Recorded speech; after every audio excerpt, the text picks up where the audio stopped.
kanilang pag-uwi, dapat ganap ang tulong at suporta, hindi mga government agencies na magkakahiwalay, kundi sanib puwersa. Sa mga OFW na nagdadalawang isip po na umuwi dito sa Pilipinas, huwag po kayong magdalawang isip kasi dito po sa Pilipinas ay tanggap na tanggap po tayo ng gobyerno at magkakaroon po tayo ng mas magandang kinabukasan. Ito yung pinaka hinihintay ko na mabigyan ng pansin ang mga kagaya namin na naghihintay na ma-promote. Mas malinaw na po ang landas ninyo. Hindi nyo na po kailangan mag-antay ng matagal para umasenso.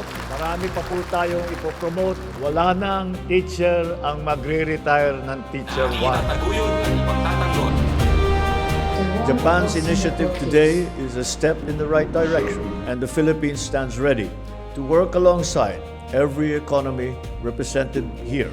Our people deserve energy systems that are secure, affordable, and resilient. That is the commitment we share, and that is the goal we pursue together here today. Sobrang mahalaga po yung sa rice subsidy para po sa aking pamilya. Gumawa tayo ng programa para nga tiyakin na lahat ng ating mga kababayan ay may kinakain. Sobrang malaking tulong po ito para sa amin kasi halos 30% po yung napupunta sa rice subsidy namin. So may pandagdag po kami para sa mga ibang gastusin.